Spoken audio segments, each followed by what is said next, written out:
Let's have a conversation, shall we, with our guest, Hammamyero. He's an engineer, politician, and retired military officer. Also, in the studio is a RISE analyst and lawyer, Tietie. Thank you, gentlemen, for coming to Newsnight. Thank you. Thank you for having us. Right. We've seen how the protests went from day 1 to day 10 today. But let's have a cursory. Let me start with you, Frank. Let's have a cursory assessment of the protest. Would you say, in all sincerity, that the protest achieved its goal? Well, yes, in all honesty. And I'll tell you in practical terms, the protest actually succeeded before it started. And if I had any form of control over the protest, I probably thought it shouldn't have gone beyond the first day, because if it was not intended to change the government, if it was not intended to be riotous, if it was not intended to, cause commotion and turn things upside down, if it was intended to drive home the point that the policies of the government have been a crass failure, and that the government has been quite insensitive and does not actually appear to be in touch with what's going on, it succeeded before it started. And I know what I'm talking about, because it was quite strategic and well-intentioned, I consider very strongly, when the protesters put the government on notice that they were going on a protest, and for a certain number of reasons, and they expected the government to act. So I would have also subsequently expected that the following days could have just been for rallies and then calling the media to the various issues. But if it was going to be other than the idea of driving home the point, then I think that the protest was a very huge success. Okay, Nuruddin, now you've heard Frank Tietie. Yet again, he says the protest was successful before it started. Should we get to a point where we begin to protest in the first place before we can get the government to act? Ideally, no.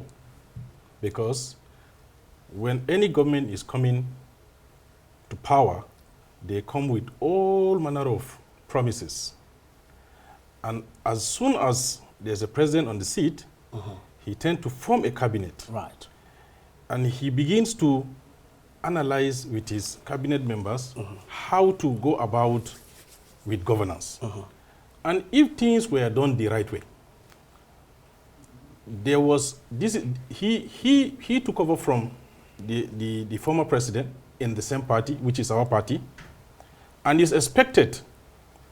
He said it during his campaign that he is going to continue with some of the policies President Buhari has left, unfinished, and then also upgrade and make things better and make life better for Nigerians. Now, there are a lot of Nigerians that were not happy with most of the policies that the Buhari-led administration left. However, we expected a re-engineered system from the Tinubu-led administration. And if things were done the right way, I'm sure Nigerians wouldn't have protested. But because expectations were dashed, there is no longer hope anywhere. Besides, the mantra was a renewed hope, and the hope is becoming a nightmare. Everything was becoming unaffordable and unavailable. You want energy, you won't even get it, even if you have the money.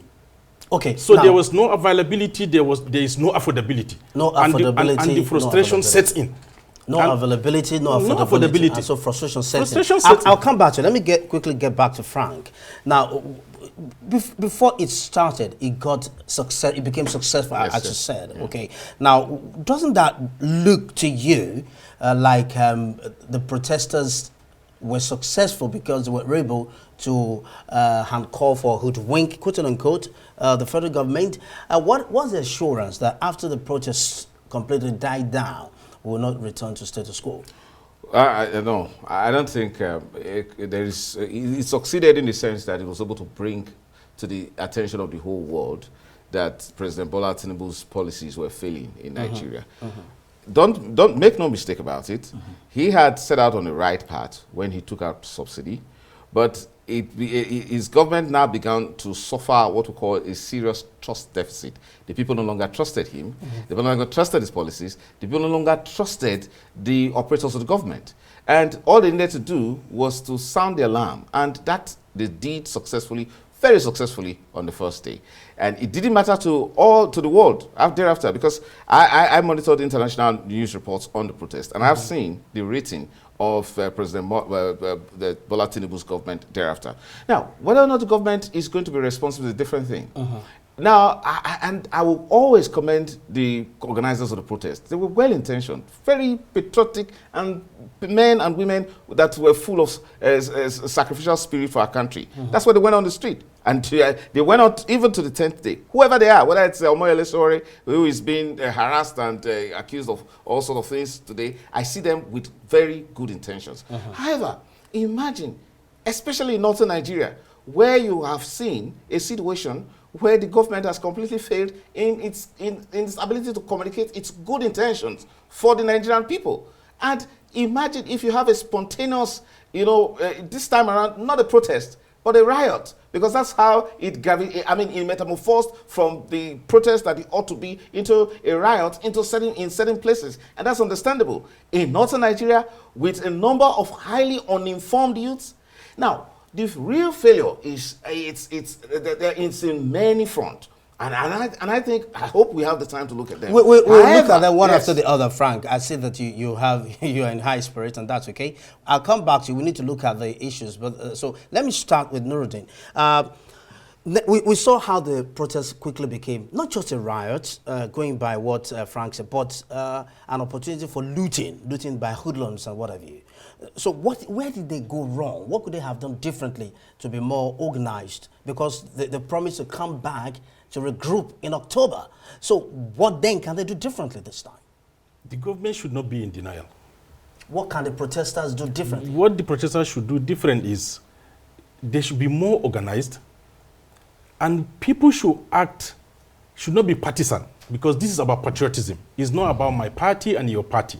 We are all suffering. The hardship has not recognized any party or any religion or ethnicity. Hardship is on everyone. So what people should do at community level, at local government level, unions, associations, leadership should be introduced. People should come up from every corner so that it will be well coordinated, and whosoever that is coming out for the protest should be accounted for. Because sometimes you see people coming out for protest, you don't even know them. Who should account for them? Of course, rallies, if there are protests in every local government or state level, assuming in Abuja, all protesters are to come to the AMAC from every other local government, from Gwagwalada, from Abaji, all these local government areas should all converge in Abuja metropolis. But let me also quickly come in there with you, because that would have been much easier if the government hadn't been able to infiltrate the protesters right before they started. We all saw the efforts, the frantic effort the federal government made so that the protest would not even happen. With one mouth, the federal government was saying they could go ahead with the protest, they support the protest. With another side of the cheek, the federal government was trying to make frantic efforts to stop them from protesting. We all saw it. Could that have been responsible for the failure of the protesters to properly coordinate themselves? Of course. Of course, because if I am coming out, you saw what Femi Falana said, all the organizers of the protest have always maintained the same thing. We are coming out to protest for bad governance because this and this is no longer obtainable with the government. But the government and the security agencies are now the one mentioning violence. So if I don't talk about violence and I'm talking about peaceful protest, and you are responding with violence, even before it starts, it means you have your mindset. Frank, I need you to respond to that. I saw you giggling. I need to respond to that. Before the protest started, with one cheek, the federal government was saying, go ahead, you have the right to protest. You can go ahead and protest. With the other cheek, the federal government was saying, oh no, give us some time, more time we need. And then making frantic efforts, meeting with security chiefs and all that, just to quell the attempts to protest. Come on, what would you say to that? Look, the government was left with a lot of imagination of the worst things that could possibly happen. But see, the problem started when it is difficult to actually determine what the protesters wanted. The presumption on the part of government was that, oh, these guys want to expose our failures. But if it ended at that point, the government wouldn't have worried much. But the worst of all fears, and that's the reason why they rushed to be mentioning the word treason or treasonable felony in association with waving of foreign flags, which I think is baseless. However, the real problem was that the protesters were simply misunderstood, and the protesters were not too clear-cut on what they wanted to achieve. So let's take a look at it like this, for example. If the protesters only wanted to expose the bad governance of the administration of President Bola Ahmed Tinubu, I mean, would it have entailed doing certain things that they did? For example, I mean, using a sort of language that appears to be a call to arms. When that kind of language is misinterpreted, then the government thinks that is an act of war. So the government actually, with unspoken, without saying it, actually thought that there was a citizens, movement against it in terms of call to arms. And that's the reason why we saw the way they deployed, lethal weapons against... From the second day. Now, Frank, yes. You're going to carry on. You see, wouldn't you then justify the government's apprehension with the way it's quickly metamorphosed into looting spree? Not really. Not really. I think that... I think the government didn't take good advantage of the notices that it was given before the protest. The government's response was that of fear. I saw a government that was, driven by fear, that was desperate, that was, making spirited efforts to send money to people in carrying on a form of appeasement. You don't do that, And I'll tell you, I cannot substantiate that. I cannot substantiate that. Hold on. But then we saw that the government tried to hold it. In terms of appeasement, there is no doubt about that. It was reported all the time in the news, on this channel, many other times. The government's outreach to traditional rulers, the government outreach to youth movements, to groups, to civil society organizations, urging them to stay away from protests. Yeah, urging them. Hang on, Frank. That is appeasement. Hang on, Frank. Urging them, but we cannot substantiate that the government tried to appease them financially or with financial inducement. I didn't allege that. I didn't allege that. But there are persons who also on this news, on news channel that you reported, who claimed, as a matter of fact, that they were settled. But it didn't matter. What I'm trying to say is that they mismanaged that opportunity. What would have happened? I thought it would have been a proper understanding of how to go about protests. I have led several protests in my course as a human rights activist before I transformed into an advocate. So the point is that I know that sometimes you achieve more with rallies than in sort of a movement where you dare the authorities with bare fists and say, come and get me. Look, I don't imagine that one life should be lost in cause of a protest. That's a huge failure on the part of the government. And I expect that somebody should be called to account. And I like the way William Ruto responded. The Inspector General of Police, the equivalent of the Inspector General of Police in Kenya, was sacked immediately just because people died. Now, the response, such kind of responses are the things we expect. If you ask me, and it's the question I would have wanted to answer, is that how could a protest be organized in such a manner that people will die? I would rather use the word rallies. And I tell you, there was one very successful protest which was more of a rally, that is Bring Back Our Girls. It was very successful. All they needed to do was to identify a location, and they kept on meeting every day, and they inviting media all over the world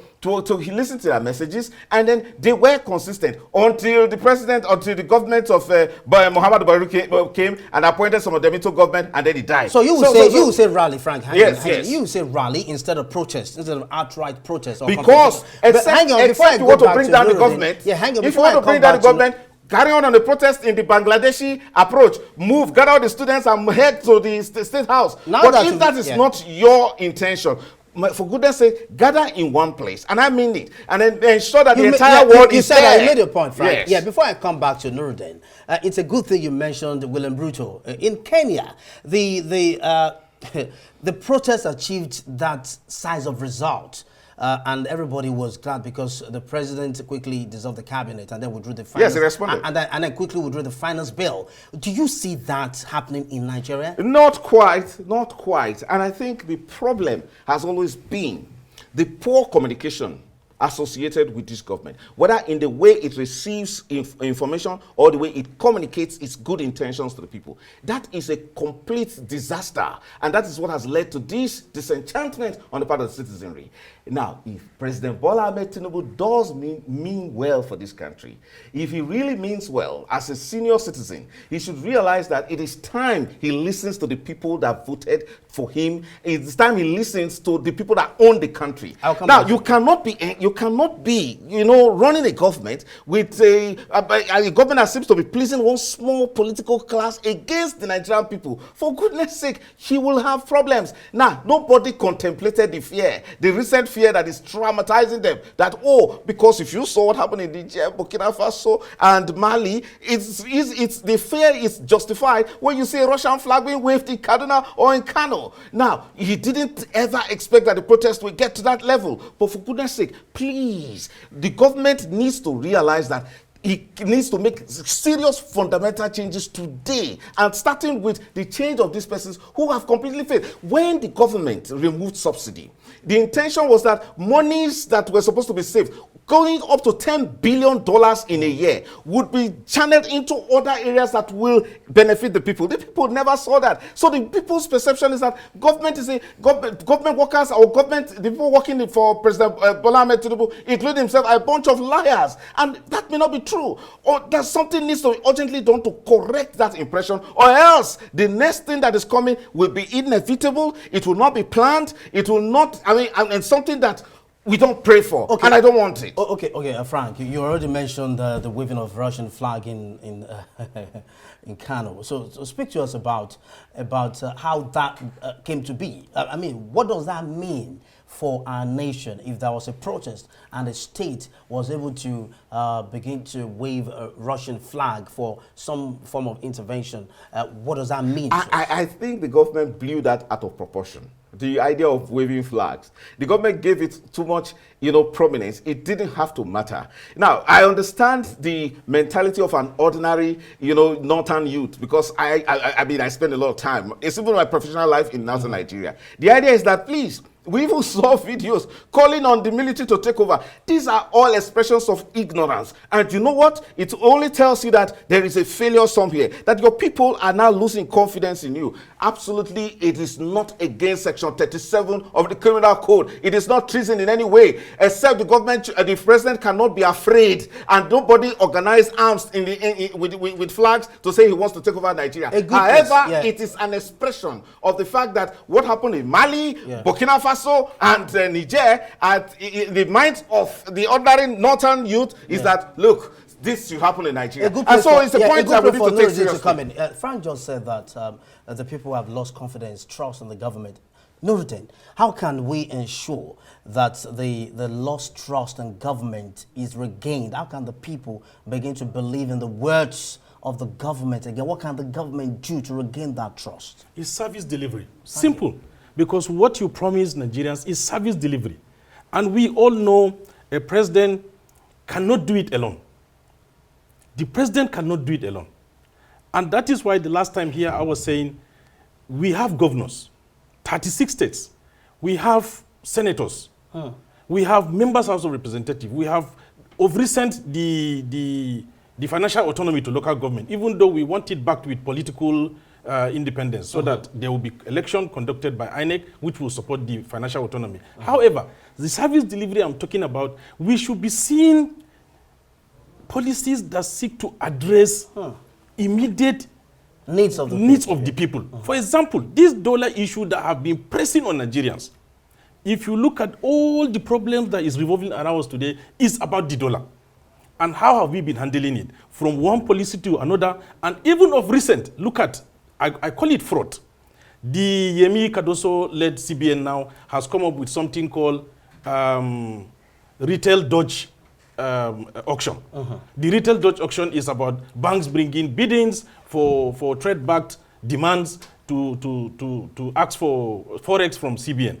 And if you are able to publish banks that have failed as a result of this bidding, not to provide either late submission or to provide adequate information with respect to those demands, then you should be honest and transparent to publish the breakdown of those demands. Because you see some banks having $7.5 million, another bank is having 150 something, which is FCMB. But they have not seen any breakdown from CBN to publish to Nigerians. These are the companies, these are the individuals that have requested forex from FCMB that amounted to this bidding. Now they're coming. Now let's move away from that. We're wrapping this up. No, then. Okay. They're coming back in October. They've planned to regroup. They've promised that they're coming back. What should they be doing different? Simple service delivery. Last 3 or 4 months, we've had it a lot from the government that there is going to be a scorecard review of all the ministerial appointments. The president should, as a matter of fact, this scorecard should be published. Any ministry or agency or parastatals that are not meeting up with the government set goals, you move. Replace your ministers that are not doing well. Replace your DGs or executive secretaries or whatever you call them in any, particularly. Okay, you know that you know that this will not be complete without drawing the candid lessons from the protest. That's what I'm saying. What should the protesters be doing differently in October? What are the lessons that we can say the government and indeed the people of Nigeria have drawn from these protests? A whole lot of lessons. The government has a lot of lessons, or has had a lot of lessons to learn. First, the government should be thankful that it has had the opportunity to get free feedback. I mean, this is our own country, and then so the citizens are telling President Bola Ahmed Tinubu that, look, this is a complete failure. Now, President Bola Ahmed Tinubu therefore now needs to rethink his cabinet. Because let me tell you something. See, if dollar has been floated and now it's so high, the truth about it is that if we're doing more exports, for example, which means I'll be getting a lot of dollars myself, and then it means that the ordinary farmer or whoever is exporting ginger will have a lot more dollars, and then he will be rich too, right? So it's not always negative. So the point is that we just have persons who are poor communicators from the part of the government who don't also tell the other side. So we cannot continue to be a consumerist, economy society, all the time, relying on getting dollars from petroleum sales and then just sharing, being very unproductive. But Nigerians don't even see the benefit of floating the naira. Nigerians don't see the benefit of even removing subsidy in practice and in theory. So you see, so the government has learned. And then when the government says that the monies we save from subsidy, we decided to cushion the effects on the high cost of transportation or high cost of petrol by giving you dollars, whether 8,000, 15,000, 20,000, or 50,000. So that you can calm the nerves of the people down, especially young Nigerians, especially who are very many in northern Nigeria. Now, when the government keeps telling you, we are giving this out, and the president or the minister keeps telling you all of this, and nothing translates, it tells the president that the people, all your subsidy policy failed, and the monies did not get to the people. And finally, I would say, the issue of communication. You will see journalists literally begging ministers, as if the minister is doing them a favor to talk to them. Whereas, if they are indeed following that servant leadership mentality of former President Yar'Adua, the minister of government or a government official will be racing to talk to the journalists, explaining the cost of government and the policy and the benefits. They run away from that responsibility, and with that, the people see them as they're just being there on their own for themselves and for their own benefit. Thank you, Frank Tietie. And so communication is a problem. Yeah, a good place to drop it. Thank you very much, gentlemen. Frank Tietie, barrister and Arise News analyst. I must say a big thank you to you indeed for coming to Newsnight. Hammamyero, thank you very much indeed for coming to Newsnight. We're still on these. We just hope that the government has been able to draw the necessary lessons from the protest.